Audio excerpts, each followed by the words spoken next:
Prezados irmãos e irmãs, em nosso Senhor Jesus Cristo, prendas religiosas, aqueles que estão também nos acompanhando, nos assistindo de suas casas, pela internet, uma reflexão dentro desse segundo momento da liturgia, quando nós já ouvimos o primeiro relato da paixão e da morte de Jesus, hoje segundo o evangelista São Mateus. É sempre importante e muito necessário para nós o pensar na paixão e na morte de nosso Senhor. Essa entrada triunfal de Jesus em Jerusalém foi o momento em que Jesus foi aclamado, não propriamente por aqueles que estavam no centro, no coração da cidade. O Papa Bento XVI, naquele seu livro Jesus de Nazaré, falando sobre o mistério de hoje, diz que Jesus veio acompanhado por umas pessoas da periferia e que Jerusalém estava meio alheio àquilo que estava acontecendo. E aquelas pessoas que vieram inspiradas por Deus, cumprindo a profecia, sem saber, e de fato estavam cumprindo aquela profecia, como que foram movendo e influenciando os outros. Mas muita gente que estava em Jerusalém estava meio alheio àquilo que estava acontecendo e perceberam aquele movimento, aquelas pessoas aclamando Jesus, balançando os seus ramos, colocando os mantos, colocaram mantos sobre o jumentinho para Jesus montar, espalhando os mantos, as vestimentas no chão, como que reconhecendo Jesus como o Rei, o Messias, o Salvador, e dizendo palavras proféticas, repetindo palavras da Escritura, fazendo menção Jesus, o filho de Davi. É interessante que nesse caminho até a chegada a Jerusalém, foi quando Jesus curou aquele cego de nascença nesse mesmo dia. E esse cego que, de certa maneira, que com as suas palavras, que começou a como que inflamar aquela multidão para chamar a Jesus filho de Davi. Quando ele começou a gritar, Jesus, filho de Davi, tende piedade de mim. E com certeza, aquele homem fora inspirado pelo Espírito Santo para dizer essas palavras. E aquele momento tão especial do Evangelho em que Jesus se aproxima dele e diz, o que queres que eu te faça? Senhor, que eu veja. Ele começou a ver, ele já foi acompanhando, como que coordenando aquela procissão. Mais ainda, um motivo muito particular para ele, mas aclamando Jesus como Messias, o filho de Davi, o Rei, o Salvador, o Messias daquele povo, o Messias que era esperado. E aquilo de certa maneira foi como que influenciando aquela multidão, e que entraram em Jerusalém alheia a nosso Senhor.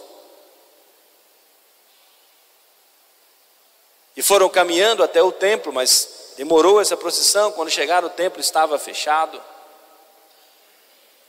É interessante que o Papa faz uma menção que Jesus volta no dia seguinte no templo, e quando vai acontecer aquele momento em que Jesus vai expulsar os vendilhões do templo, e que as autoridades do templo não fizeram nada, apenas questionaram com que autoridade ele fazia, mas não fizeram nada para impedir, nem a polícia do templo, nem os soldados romanos, para impedir Jesus de expulsar aqueles vendilhões do templo.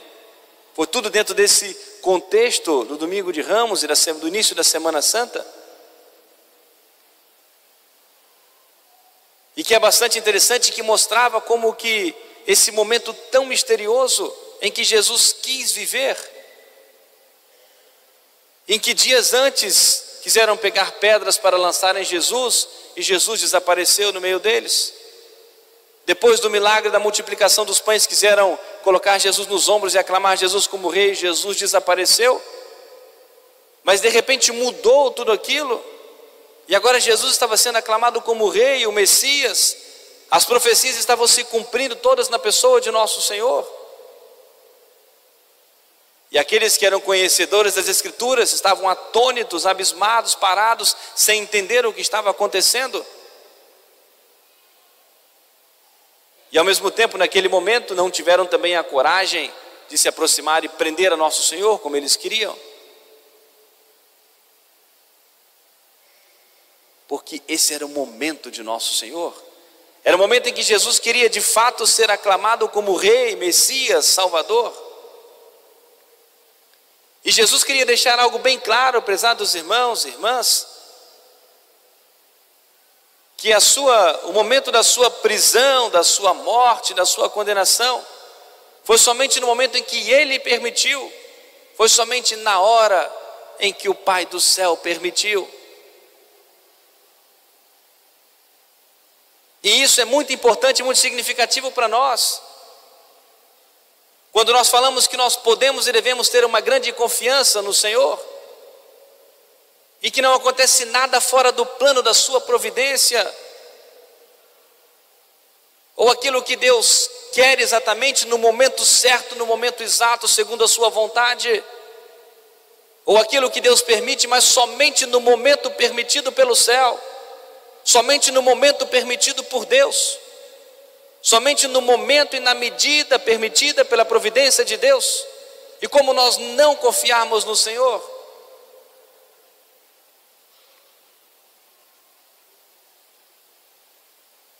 isso fica muito claro.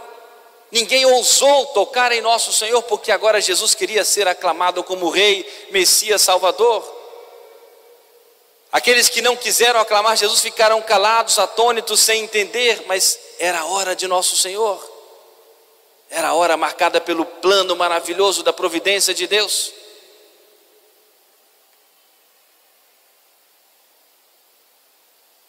Mas quando chega a hora do sofrimento, da prisão, do sofrimento, da morte, ali está o Senhor, porque era a hora permitida pelo Pai do céu.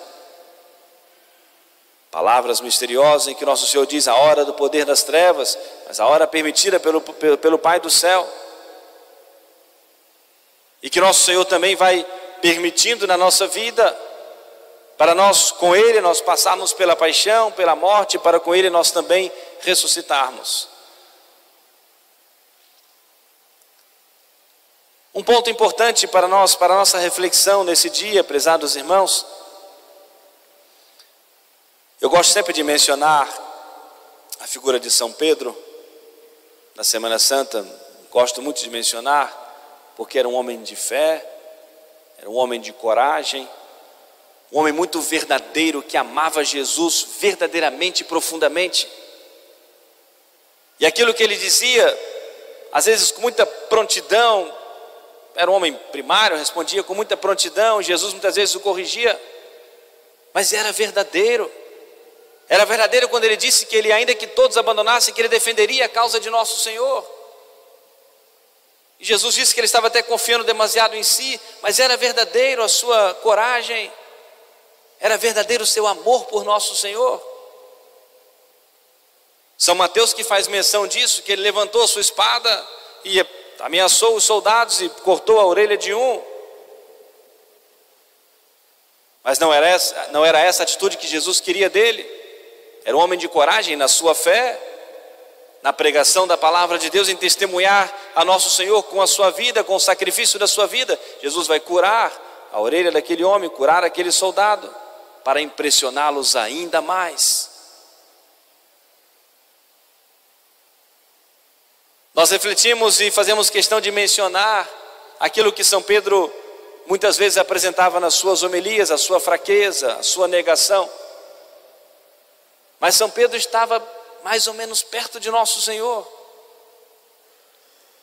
por um conjunto de circunstâncias, também por um pouco de fraqueza, de medo.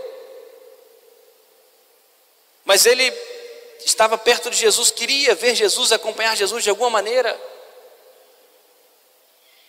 Acabou se colocando em alguma circunstância ali que o levaram àquela ocasião de pecado, e acabou fraquejando, tendo medo, negando a nosso Senhor.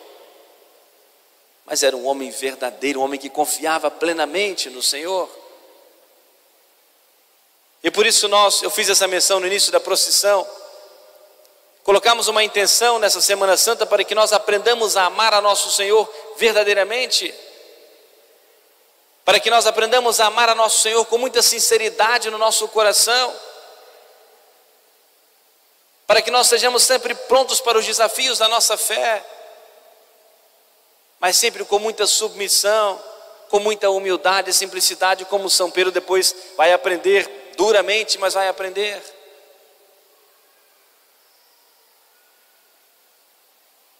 Foi um momento de fraqueza, mas se ele fosse um homem orgulhoso, cheio de si, como muitos daqueles que viram os milagres de nosso Senhor e não se moveram, como alguns que até viram Jesus curando aquele soldado e não se moveram, quando muitos que conheciam as profecias, que sabiam que Jesus era o Messias, o Salvador, mas não queriam, cheios de si, cheios de orgulho, e não se submeteram a Jesus.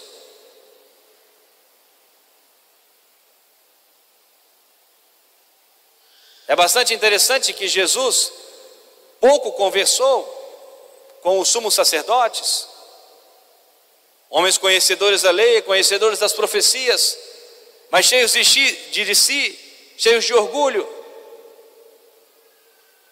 e não se curvaram diante do Senhor.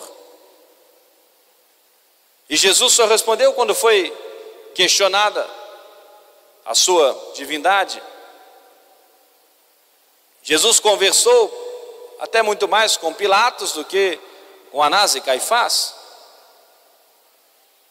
Diante de Herodes, um homem orgulhoso, extremamente vaidoso e impuro, e que é um caminho muito próprio dos orgulhosos, a impureza é uma consequência natural.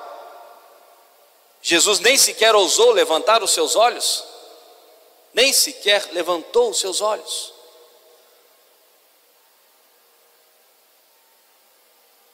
Mas para São Pedro, que teve aquele momento de fraqueza, mas ao ter o seu olhar cruzando com o olhar do Senhor, lembrando-se das palavras de Jesus quando ouviu o canto do galo, São Pedro se arrependeu do seu pecado, reconheceu o seu erro e vai chorar a sua culpa, chorar a sua ingratidão, chorar aquele momento de fraqueza, e vai chorar durante toda a sua vida. Sempre que ele se lembrava, chorava o seu pecado, a sua traição, aquele seu momento de fraqueza, de fragilidade. E por isso vai ser perdoado por nosso Senhor, porque era um homem humilde, verdadeiro, sincero, mas humilde, e reconhece o seu pecado, reconhece a sua fragilidade e se submete a nosso Senhor. Se nós queremos aproveitar as graças de Deus nosso Senhor na Semana Santa, pensemos nisso, nesse exemplo do grande São Pedro, sobretudo na sua humildade, que o levou a receber de nosso Senhor o perdão e tantas graças, porque nosso Senhor é muito firme com isso. A Escritura nos mostra de modo muito claro: Deus rejeita os orgulhosos e concede a sua graça aos humildes. E se queremos ser agraciados com nosso Senhor, sobretudo aprendermos a amar a Jesus de todo o coração, que nós aprendamos de nosso Senhor a simplicidade, a humildade, a submissão, o reconhecimento dos nossos erros, o reconhecimento da nossa indignidade. Nós rezamos os fiéis foram acompanhando algumas partes do Evangelho, e que às vezes até nos incomoda de alguma maneira nós dizermos isso, palavras tão duras, blasfemas contra Jesus. Mas Jesus, aqueles que estavam clamando a morte de nosso Senhor, estavam ali também em nome de cada um de nós. Isso é importante para nós, porque foram os nossos pecados, as nossas ingratidões, as nossas infidelidades, a causa da paixão e da morte de nosso Senhor. Não só olharmos como distante, indignados por aqueles que condenaram nosso Senhor, mas nós que estávamos representados ali por todos eles. Portanto, prezados irmãos e irmãs, e vamos com piedade, fé e devoção esta semana tão santa, de tantas bênçãos, de tantas graças, sobretudo que aprendamos a amar a nosso Senhor de todo o nosso coração, que Nossa Senhora foi a nossa grande companhia nesse tempo santo da Quaresma, também nos acompanhe nessa Semana Santa, para que nós, com ela, também possamos celebrar a ressurreição de Jesus. Amém. Louvado seja nosso Senhor Jesus Cristo.